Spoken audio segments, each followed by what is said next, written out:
Sahana Vavatu Sahano Bhunaktu Sahaviryam Karavavahai Tejasvinavaditam Astuma Vitvishavahai. Om Shanti Shanti Shanti. May that one protect us both. May that one nourish us both. May our study be energetic, full of vigor. May we work together with this vigor. May our study also be illumined. May we not unnecessarily quarrel with each other. Peace, peace, peace be unto all. So this is the Vedanta series question answer time. Not sure about the answers, but at least there may be some questions. So I think I have some questions forwarded to me, and there are other questions probably here, and maybe other questions from you. But maybe I can deal with the questions that come from here. So we have a question. Yeah. In modern spirituality, a lot of emphasis is on manifesting one's reality. Through power of attraction, a person can attain better salary, career, fitness, house, family, and so on. Even better spirituality. Jesus says, if you abide in me, and my words abide in you, you will ask what you desire, and it shall be done for you. Most assuredly, I say to you, whatever you ask the Father in my name, he will give you. Until now you have asked nothing in my name. Ask, and what you will receive. Ask, and you will receive, that your joy may be full. Then I have another passage from Ramana Maharishi and the Path of Self-Knowledge. Ancient tradition has it that Arunachala Hill is wish-fulfilling, and pilgrims have gone to it through the centuries with prayers for boons. But those who feel its presence more deeply do not wish. Arunachala is the way of Bhagavan that sets one free from wishes, and that is the greatest fulfillment. In prayer, praying for others, for the world, and for oneself seems right. But to ask for things doesn't seem quite right. So the question is, should we manifest our own world with the power of attraction to live life to the fullest potential and experience? Or should we accept this world as a gift from God, just as it is?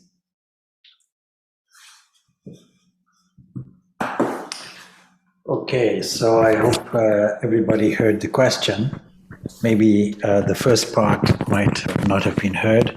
So I'll see if I can summarize it. So-called modern spirituality emphasizes this power of attraction, that you can get anything you want. That's good because your quality of life may improve. Yeah. And Jesus also seems to endorse this. Ask and you will receive, and so on. Seek and you will find, and all that. It could be seen as that. Yeah, could be seen as that. But Ramana Maharshi will emphasize the cessation of desires and say, let us steer our attention toward the infinite. So should we take this life as a gift and not interfere with it? Or should we assert our thought power and change our reality? That be, yeah, okay, good. So there's that question. And also some other questions came. And I'll try and summarize these questions also. So it is said that the self is driving the body and mind. I presume by self you mean what is called Atman. But the body-mind cannot know it, but can only perceive it. What is the difference between knowing and perceiving it? And then the second question, which is part of it, we use, and this is related to this original question here, we use our creative imagination to feel the inner controller as the one driving everything, Is this more of a tool to shift the mind from normal plane to higher plane, or a reality itself? And when we say inner controller controls us, what's our part in shaping our lives? And then the third part of that series of questions, how do we love an entity that we only come to start to perceive using creative imagination? Let's see if we can weave the answers to these questions all together. So this is an interactive session. That means you're free to interject. At the moment, I have my microphone plugged in, so I won't be able to hear you actually. So it might be that you put your hand up, or you might be that you put something in chat. So spirituality, of course, has come to mean various things according to the cultural standards and norms that are inherently there. Unfortunately, but necessarily, we can describe this as East and West. So when you say spirituality, it's a generic term that can mean many, many different things. But in the Vedanta, when we say spirituality, we mean relating to one spirit, and that the whole of our existence is that one spirit. But of course, there are movements in the West that will emphasize more the standard of living, the material world, and so on. And Swami Vivekananda's idea about going to the West was to see if he could create some kind of harmony and balance, because in his own country, great history of fundamental spirituality at its greatest depth, with its greatest breadth as well. And in the West, there was a great deal of emphasis on the material world, with its advantage of modern technology, education. I think within the last 100 years,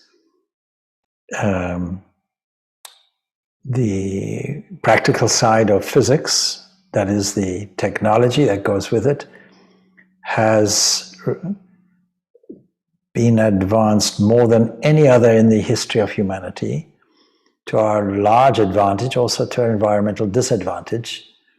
And we are using it now as we speak. So neither one nor the other should be emphasized. There should be a harmony between the two, was Vivekananda's idea. So the two are interrelated in the sense that if I'm extremely poor, then spirituality may not be available to me, because my emphasis and all my effort will be in getting food.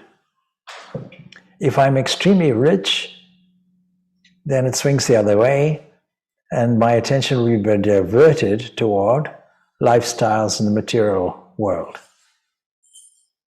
And the one will generate, both will generate unhappiness. So we have to have some kind of balance. That is why in spirituality we look to the middle classes. If you're neither extremely rich and neither extremely poor, you have a better chance of using the equipment that you have in order to explore your reality in depth. Assuming that there is a storehouse, a divine storehouse with a God operating it, assuming that we have a loving God that we can pray to, should we pray for material things? Well, if God is something like a parent, should we not, when we are in terrible distress, resort to that? So there's the story of 3 people going through a forest and faced with a tiger. The one person says, "Let us run away." The other person says, "No, let us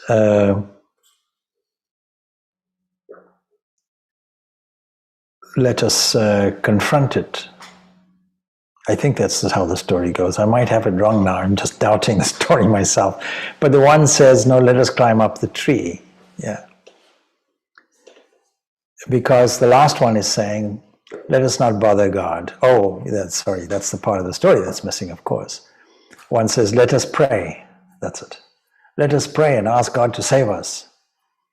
So the one who says, let us run away, is depending on themselves and is a materialist. The one that says, let us pray, he has faith in a dualistic God and feels that God is a supply agent and will help him and save him. But the one who climbed the tree says, let's not bother God about it. He is the true lover of God. See? So that's how the story goes. In fact, you can relate it to the three evolutionary forces that sit in nature, and nature is comprised of only these three things. The highest position, purest position will be, let's leave God alone. That really is pure love. In the context of prema, that is pure love, pure ecstatic love. And I think I told the story last week, actually. But the person who feels they have to pray, this is rajasic because it's to save themselves, so egoism comes in. And the person who says, let us run away, is imbued with tamas. Let me withdraw from the whole situation and hide the thing. And in the whole of nature, we have to take seriously into consideration these three elements. There's no doubt that thought is a suction. But thought is not necessarily conscious thought. We think of thought as something like a lightning bolt that heads out from the head, or a dove, I bless somebody, a dove flying out, or I curse something, a thunderbolt that strikes person dead. But actually, the real suction is in the unconscious area. And I think this is where modern interpretations of this power of attraction falls foul of the reality of the truth. The most important thing that we have in our psyche, in our mind, is this unconscious area, what we might call the habit area. If you don't reform, refine, and purify that area, then your whole life will be a little bit in turmoil. That's the difficulty, and we're all struggling to get out of that. So Jesus asserted a formula for this, a formula for asserting the power of thought. And he puts it very dramatically, and the episode comes when he's passing by a fig tree and he notices that there are no figs and he curses it, and the following day they notice it's withered and they're amazed, how did you do this? And he said that greater things than this can you do. If you say that mountain move, it will move. But then he gives the formula. Believe that it's already accomplished. That's the formula. So it's not just that thought is a suction, it has to be a consistent suction.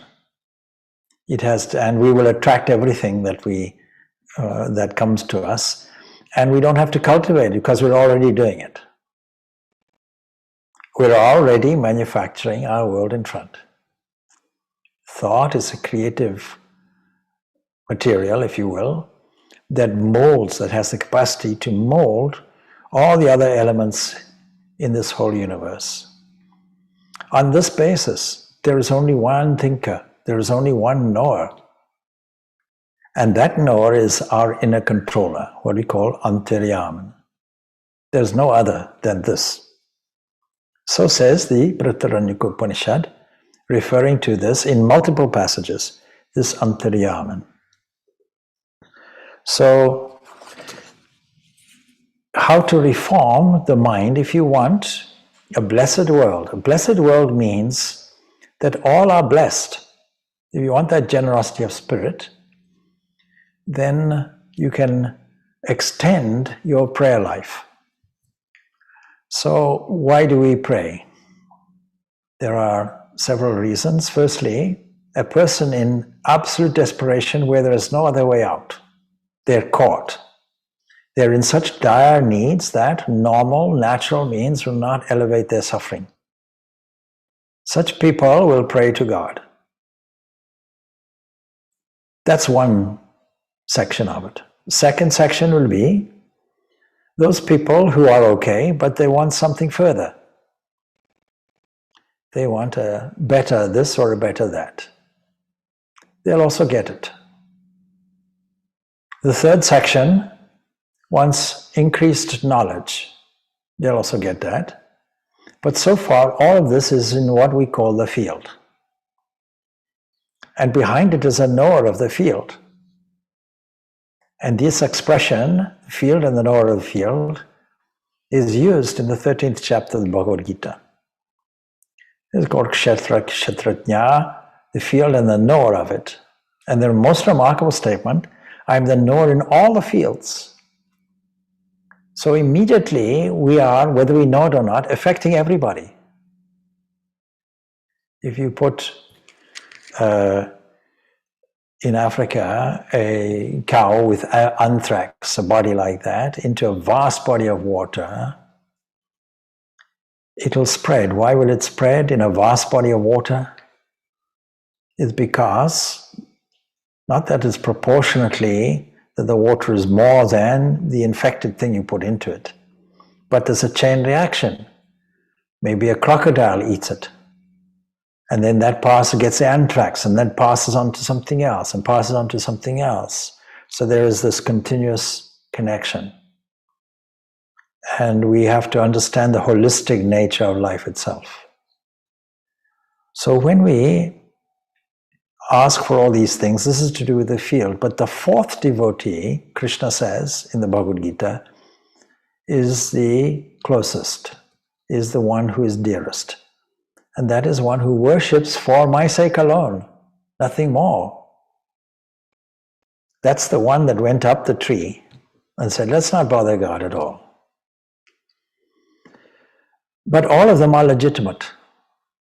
So let us see, supposing God is a parent, something like a mother or father, and you're in dire need of something, then won't you tug the mother's dress and say, please can I have this? But of course, if you tug it and repeatedly do it and scream and cry, you'll make a public nuisance of yourself and disturb everybody. So Jesus also says, if the son asks the father for some bread, will he give a stone? He won't give a stone. And with a cruel sense of humor, break all your teeth and your jaws. Won't do that. It'll give you what you ask for. There's no doubt about it. And the key then is in faith. And faith means a consistent intention. It means that believe that it is already accomplished. That means anything that we want should be put in the past tense. Thanks, already granted. Thanks, already granted. Finished. Instead of a begging, because the begging has this disadvantage, not only does it make you dependent and weak, but begging also has the reverse of what you want. Because when you say I want, there's an aftermath, something in brackets, I haven't got. +1, -1, you won't go anyway. So every thought will continue to its end infallibly unless it's neutralized by a doubt, a fear, a temptation, something else that will neutralize it. Why? Because behind everything is one thinker. That's all. And that thinker is what we call God. Only one thinker, one knower. There's only one knower behind all the field. So yes, we can ask for anything. We can put out an intention about anything, good or bad. And the law of nature, translated in the law of combined forces, will produce what we want. But do we really know what we want? Do we really value what we want? So it'll be in our favor or against us. And so there is this distinction. There's a distinction between what we mentioned yesterday in the Kathopanishad as what is preferable and what is pleasurable. And so Ramana Maharshi will have discovered it is much more preferable to find the immutable, the eternal self behind everything that shines through as an inner controller. As a seer, it shines through all the eyes. As a hearer, it shines through all the ears. As breath, it manifests through all breathing entities. A kind of pouring entity that goes through all of this. So we can use this technique, which we're using anyway. A haphazard way of thinking will produce a haphazard world around us. And we know from our own experience that if you are really keen on one idea, if you have a magnificent obsession about one thing, you have to have a strong desire for it. You have to have determination to get it and dedication. These three things can also be applied in spiritual life. So in spiritual life, the first thing is yearning. And yes, the yearning is, I want to see you, I can't see you. I want the truth, I haven't got it. But behind it is a faith, I'll get it. Since you are an entity that is everywhere present, that you are all-knowing, that you manifest your glory everywhere, there's no way I will not get it. I just have to insert the intention, intensified to the point of yearning. Strong desire. You'll get anything from it. The emotions have to be engaged in it. And then, it's like if you kick a football up in the air, it's going to come down. So you kick it up again with the confidence. When it comes down, you kick it back on. So you sustain your intention by repetition. But there should be no doubt in it. It's all done in a spirit of faith. That's the point. So yes, this world is a gift to us, freely given.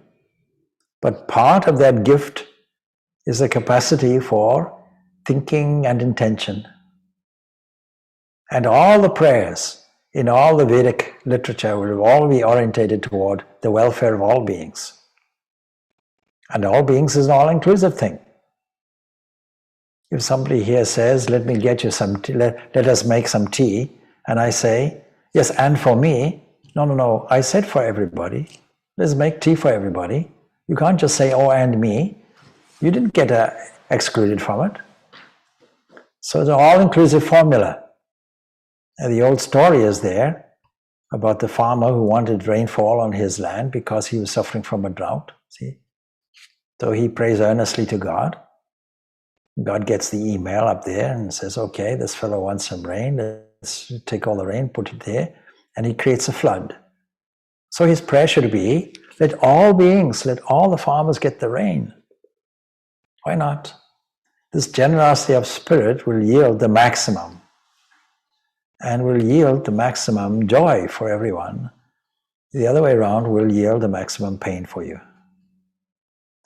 And the reason for that is because if we use this pulling power to get what we want for ourselves, we're intensifying our position of ignorance. And the goal is knowledge, because knowledge is the antidote to ignorance. So this comes out in this passage, and we make a distinction between the knower and the field of knowledge. It's a beautiful passage. It's a passage that assumes two things. For anything to exist, there must be an object that is perceived and some entity that is not the object that perceives it. So the object might be physical, like the body, with its extended experience of the world, or it might be internal, like emotions and feelings, or ideas. And they all come and they all go. So the nature of perception is a coming and going thing. One question is here, what's the difference between knower or knowledge and perception? Well, the difference is, When I know something, I don't have to repeat it. I know my name. I don't have to get up in the morning and repeat the japa of my name 1,000, 100,000 times in case I forget it. Or assume that every time I write a signature, I have to now fill it up again. I wrote a letter, 12 letters I wrote today, each one I signed. Now I have to repeat my name and square it off. When I know something, I don't have to repeat it. In other words, it's a constancy thing. The knower is always constant. The thinker is always constant. The thoughts vary. Perceptions are always relative, but they always involve the perceiver that is constant. So all of these objects constitute what is essentially called the field. And in modern physics, in modern science, there is this understanding that everything that exists has to have a field. So not so long ago, there was a discovery in the Large Hadron Collider, purportedly of the Higgs boson, thinking that it will complete the standard model. But still it was recognized it has to operate in a Higgs field, and we know nothing about that. In other words, there has to be something like an invisible wave system, an invisible field where waves operate and behave in a wave-like manner, because when things go down to their minutest, you can't make any distinction between anything. So the second, of course, apart from the field, is the perceiving consciousness. And it is this perceiving consciousness that when it manifests through, when it is seen as not only transcendent but immanent, is called the Antaryaman, the inner controller. It is this inner controller that we can trace. This question that was asked, it said that the self is driving the body and mind. It is said, well, not exactly. Because the Atman doesn't really drive anything. There's no direct agency in the Atman, as the knower in the field. And the body and mind is a kind of apparatus. So the analogy will be, yes, I as an independent entity go and I drive the car. But actually, I'm thinking the analogy should shift, because Tesla cars maybe, or automatic cars, I don't do anything except sitting. And then we have some robots on Mars, and there's a control room sitting hundreds of thousands of miles away, and the control room is controlling the robotic arms and so on, all by remote control. By its presence, everything moves. That moving, all things move. That shining, all things shine, is the passage. And yet, the actual movement itself and the operation in what we call the field is a manifested variety of that. And that is through the means, or through the lens, if you will, or through the manifesting mechanism called Maya. But it's not that Maya is something separate. So the knower requires, and the knower cannot be known through the senses. It requires that the knowing requires that the knower and the thing known is separate.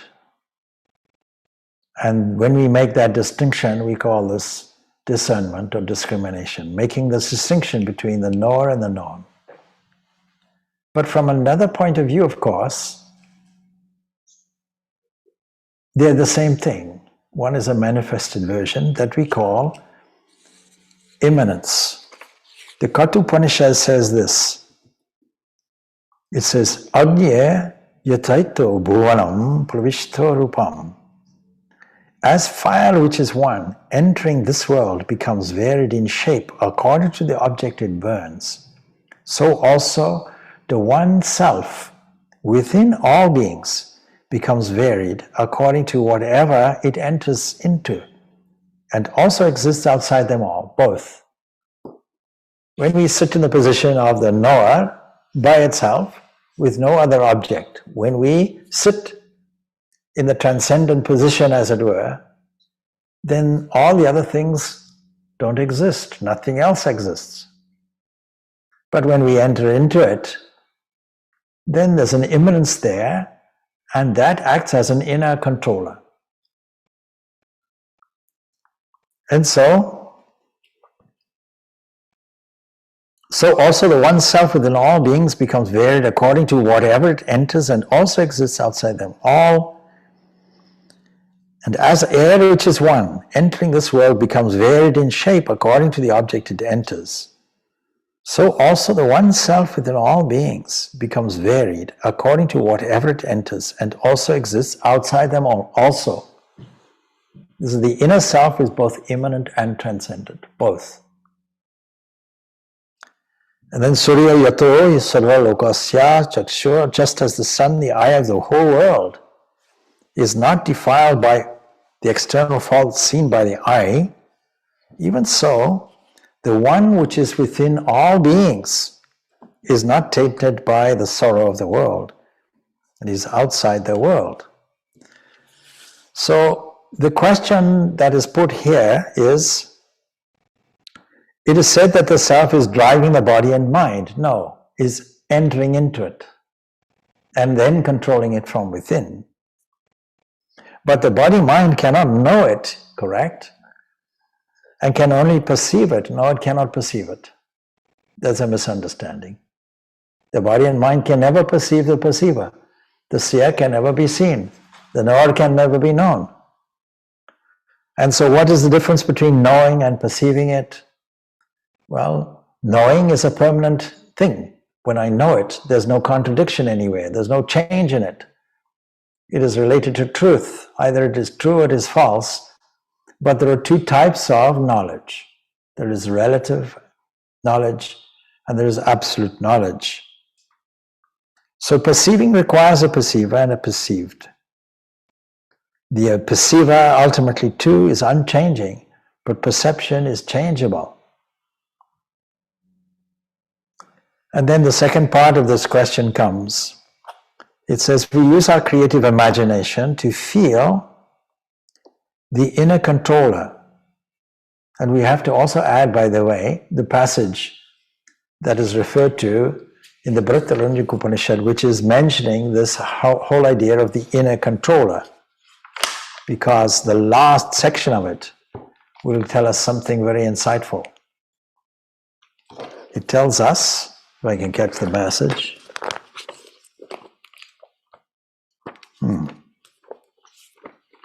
So I lost, maybe it is here. Yeah, here it is. So it says, he is never seen, but he is the seer. He is never heard, but he is the hearer. He is never perceived, but he is the perceiver. He is never thought, but he is the thinker. What we call thought, that is he. There is no other seer but he. There is no other hearer but he. There is no other perceiver but he. And there is no other thinker but he. He is yourself, the inner controller, the immortal. Everything else is tainted of evil. And so the questioner remains silent. That's the passage in the Brihadaranyaka Upanishad.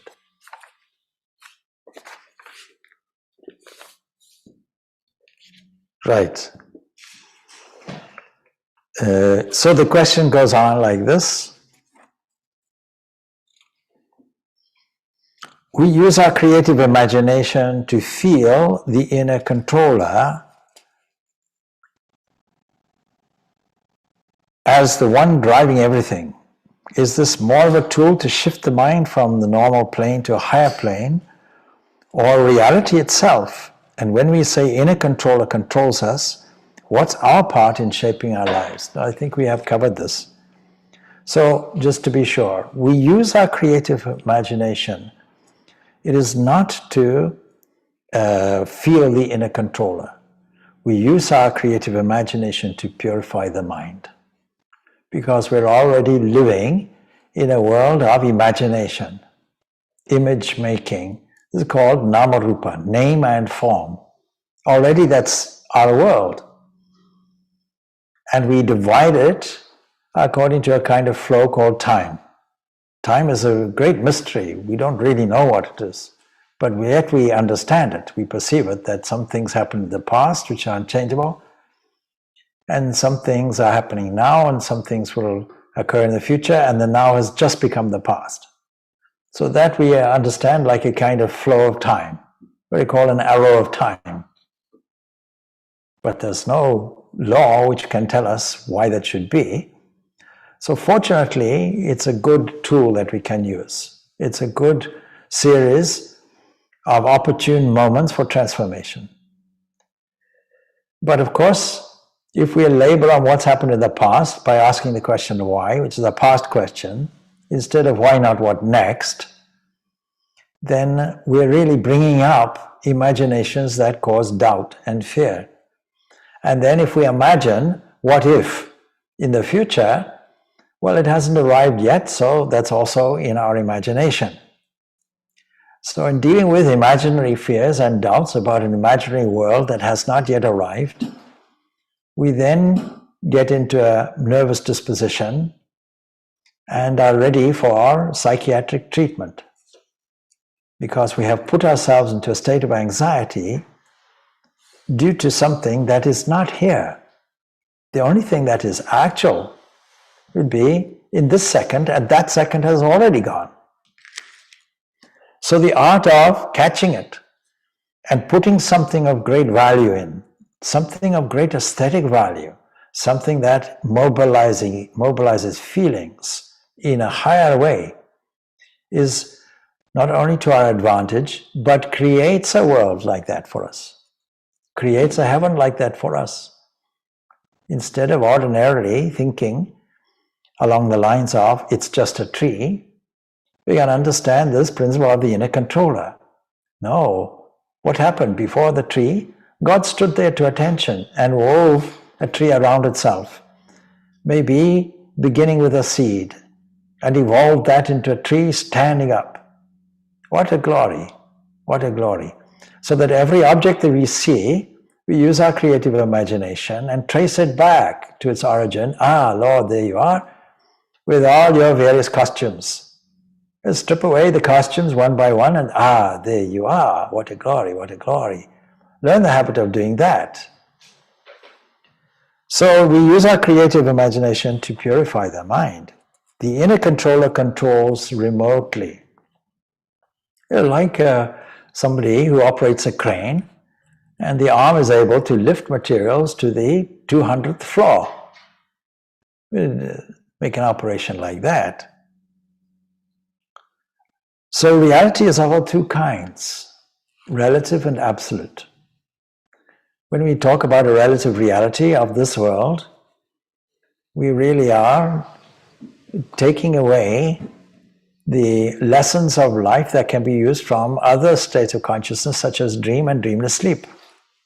A drama enacted every day and every night, whereby this imaginary world transforms itself into another kind of drama and then releases all of that into a state of absolute peace and non-duality, where no fear, no doubt, none of these things come, none of these things go, and all of them are related to one thing, that is the witness of it all. And when all of that is gone, we can't use the word witness. There's nothing to witness. You're just that one entity, one without a second. So that's relative world we have to use in order to access the other kind of reality, which is the absolute. And Ramakrishna gives us two major examples, and I'm pretty sure I've told you these examples, but I'll tell you them again. One is very simple. In order to remove a thorn from your foot, you take another thorn and do it.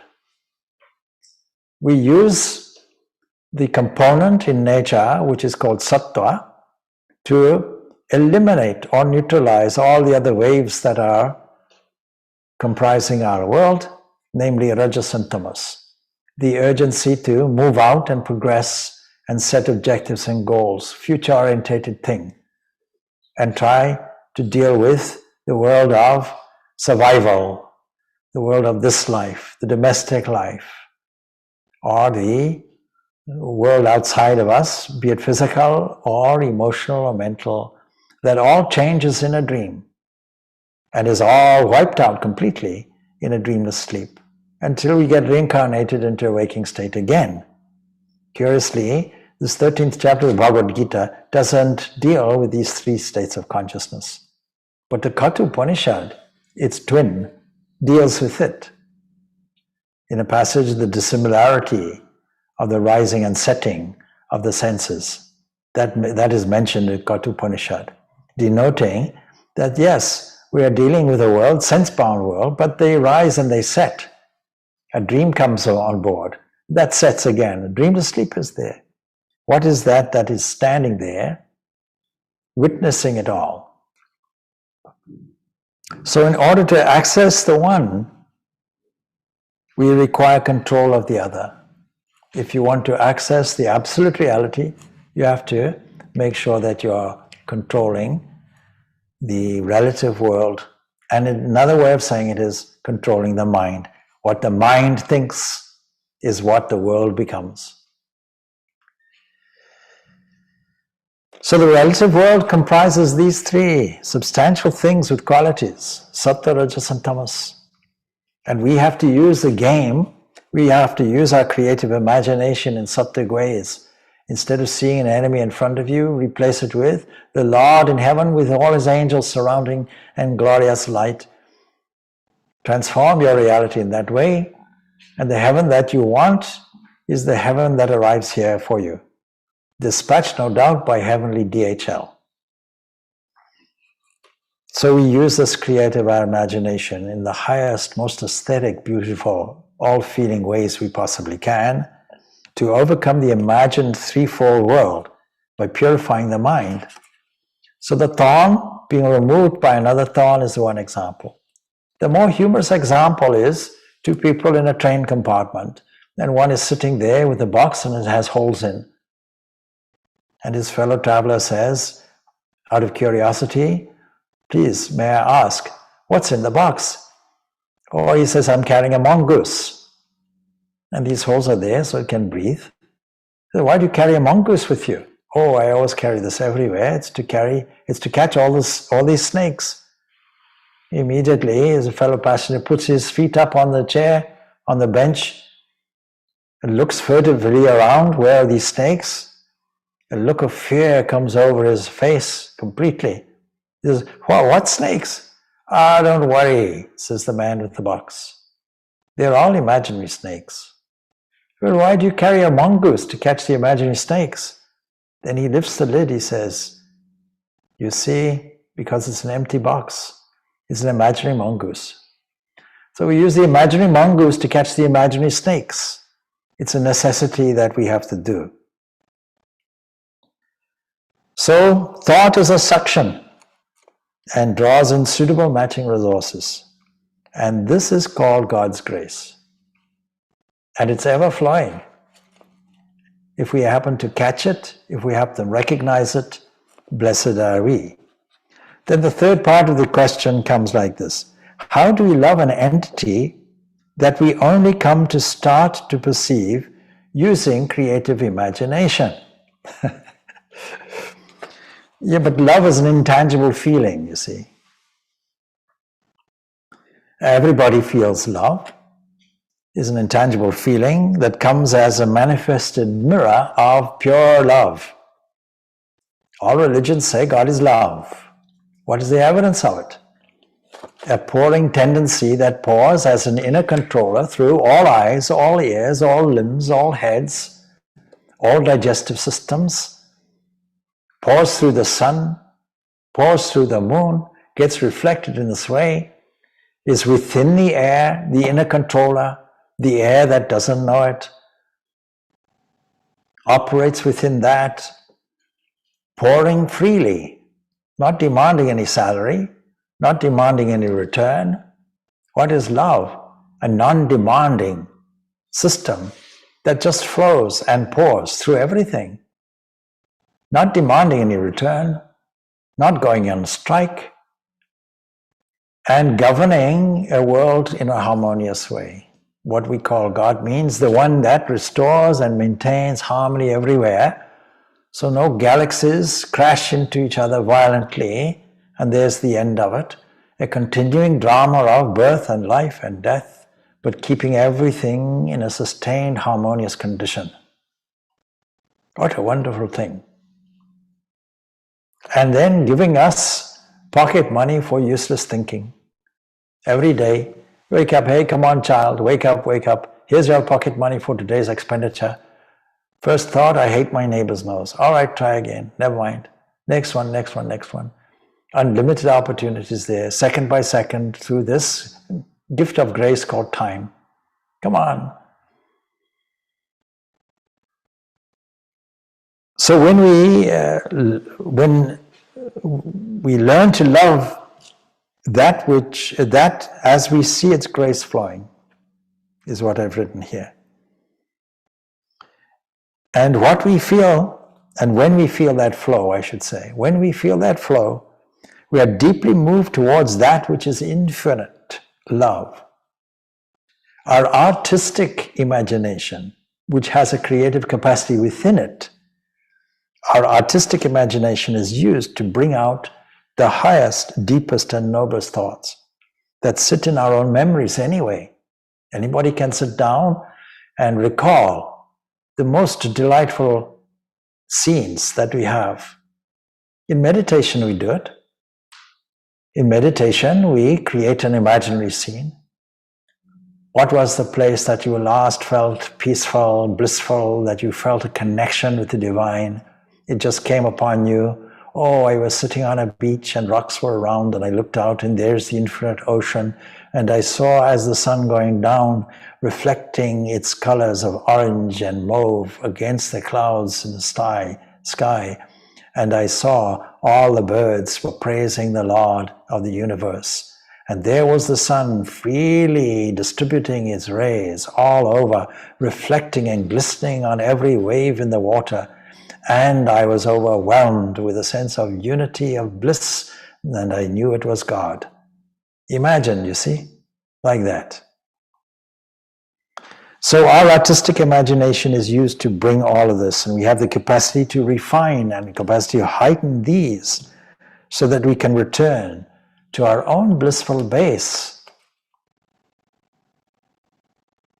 So we have a choice to think along these lines in these ways, as opposed to thinking in egoistic stressful ways. We have this choice, and we have this grace that comes to us as units of time. Come on, please fill this with something good. Please fill this in such a way that every single one of your 70 trillion cells, whatever it is, will thrill and will rise up in a state of rapture with every thought that is produced. And the thought itself is what we call divine grace. The capacity to form it is divine grace. The capacity to remember it is divine grace. See what the Lord says in the Bhagavad Gita. I am responsible for memory as well as its loss. I am very forgetful. Yeah, thank the Lord. The Lord is your filing officer.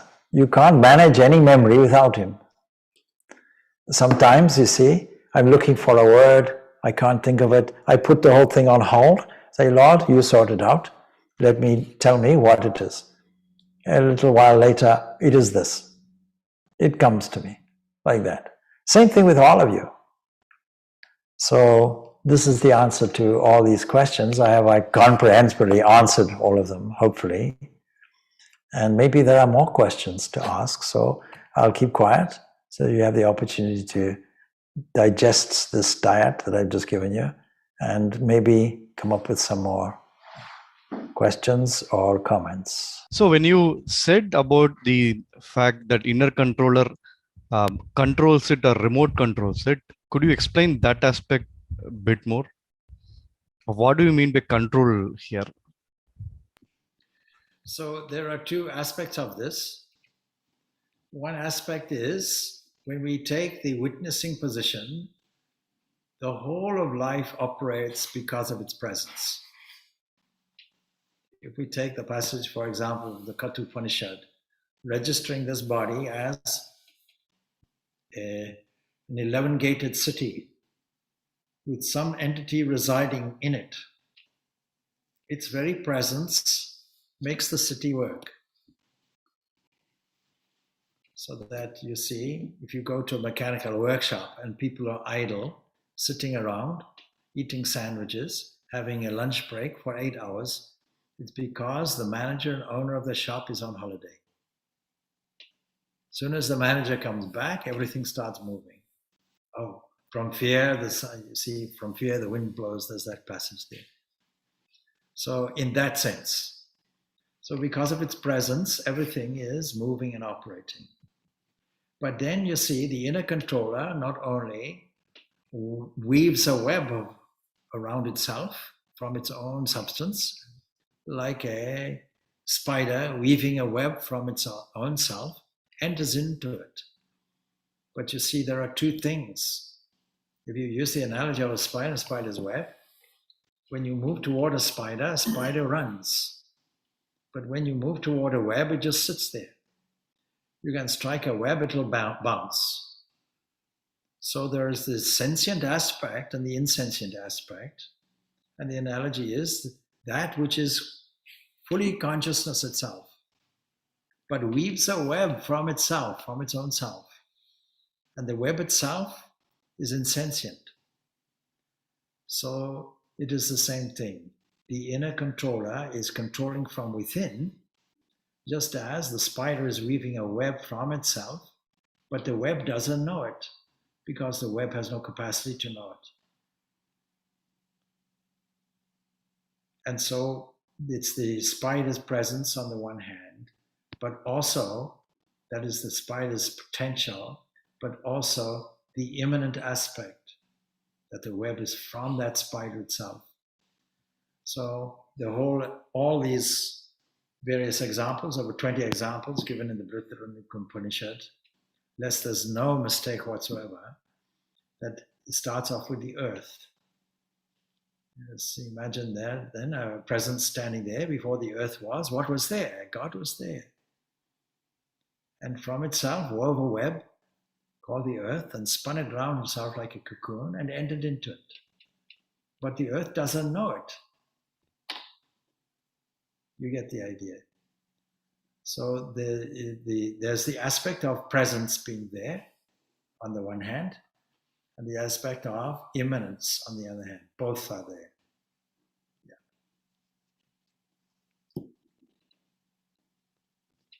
All right. So there being no other questions then, or comments? Swamiji, would you, this is more of a comment maybe, but still, would you say this Antaryami, sorry about the sound, this Antaryami or inner controller is also same as consciousness? Oh, it's consciousness itself, yes. These terms we are using interchangeably. It is existence itself, it is consciousness itself, it is pure bliss, but it is also love. It is also cosmic mind, it is also the knower, it is also the thinker, it is also the witness. There is no other entity except that. We have to get used to that idea. You see, if it wasn't like that, we would not be thinking people. Without that, we would not be loving people.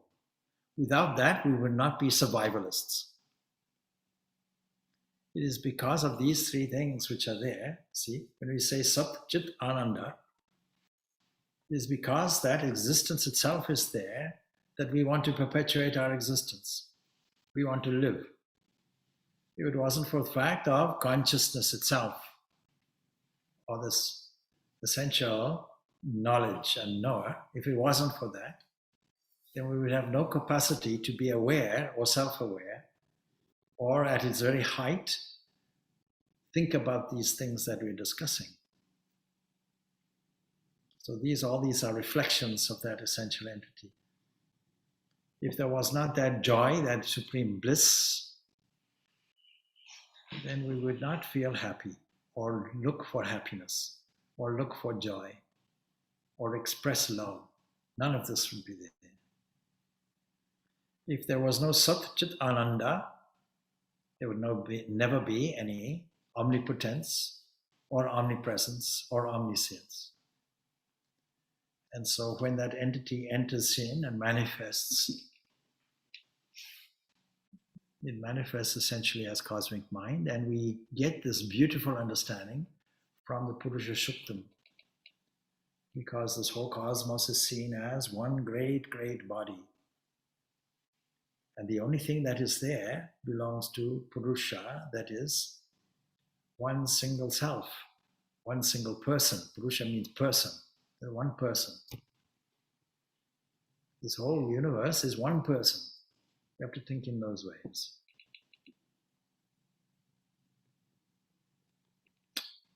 All right, good. Just to say that, thank you for your support. If you are supporting our YouTube channel, we arrived at 1,000 subscribers, which means that we can use that as an income means now. So Om Shanti, Shanti, Shanti, peace, peace, peace be unto all.